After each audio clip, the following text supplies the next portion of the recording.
Sobat Gian, pada hari ini, Sabtu 14 Maret 2026, kami menyampaikan kembali informasi resmi terkait fase penting yang sebelumnya telah dimulai dalam tahapan pelaksanaan program di tingkat wilayah. Informasi ini menjadi bagian dari rangkaian perkembangan yang patut disyukuri bersama karena menunjukkan kesinambungan proses yang berjalan sesuai alur. Sebagaimana telah tercatat, pada hari Jumat, fase baru dimulai bagi tim pelaksana teknis wilayah. Sejak tanggal tersebut, tim pelaksana teknis wilayah mulai beroperasi di Bank Koordinat Wilayah, termasuk di Induk Bank Pelaksana Daerah Program Purwokerto. Dimulainya operasional ini menjadi momentum penting karena secara resmi menandai tanggung jawab yang diemban oleh tim di lapangan.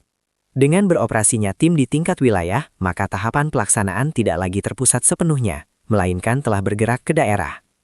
Seiring dengan dimulainya tugas tersebut, proses penyampaian berkas dan dokumen limpahan kerja dari tim pelaksana teknis pusat juga berlangsung. Seluruh dokumen yang berkaitan dengan program diserahkan sebagai bagian dari proses transisi tanggung jawab. Semua informasi dan data yang dibutuhkan sampaikan kepada pihak terkait di tingkat wilayah. Hal ini dilakukan agar pelaksanaan program di daerah memiliki dasar data yang lengkap dan akurat. Langkah berikutnya adalah merapat pimpinan atau Rapim. Rapat pimpinan ini menjadi forum strategis untuk mendiskusikan langkah-langkah ke depan dalam pelaksanaan program di tingkat wilayah. Rapim tersebut dijadwalkan berlangsung pada hari Senin. Pada momentum itu, diharapkan lahir keputusan-keputusan yang bermanfaat bagi kelanjutan program.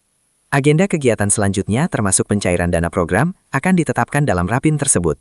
Dengan demikian, rapat pimpinan menjadi titik penting dalam menentukan arah kebijakan pelaksanaan di wilayah. Kesiapan dan komitmen seluruh pihak diuji pada momen tersebut. Dalam Rapim, keputusan-keputusan penting diambil berdasarkan data dan pertimbangan yang telah dihimpun. Keberadaan anggaran menjadi faktor yang sangat krusial.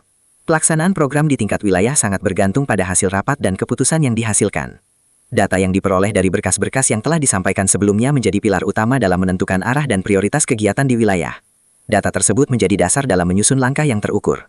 Dalam tahap pelaksanaan ini, transparansi dan kolaborasi antar pihak sangat diutamakan. Setiap unsur yang terlibat diharapkan bekerja sesuai peran dan tanggung jawab masing-masing. Setiap langkah yang diambil akan dipantau dan dievaluasi.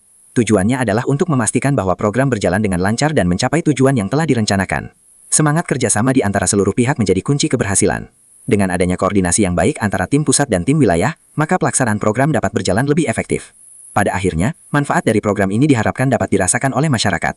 Program ini diarahkan untuk memberikan dampak positif, serta peningkatan kesejahteraan di daerah. Pada hari ini, kami menyampaikan kembali rangkaian informasi tersebut sebagai bagian dari komitmen menjaga komunikasi yang baik.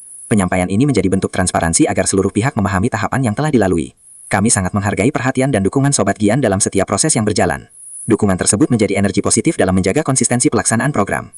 Mari kita semua bersiap untuk langkah-langkah selanjutnya dalam menjalankan program ini. Dengan komitmen yang terjaga dan koordinasi yang baik, program dapat terus berjalan demi peningkatan kesejahteraan masyarakat, serta efektivitas pengelolaan sumber daya di daerah. Demikian informasi resmi yang dapat kami sampaikan pada hari ini. Terima kasih atas perhatian dan kerjasamanya.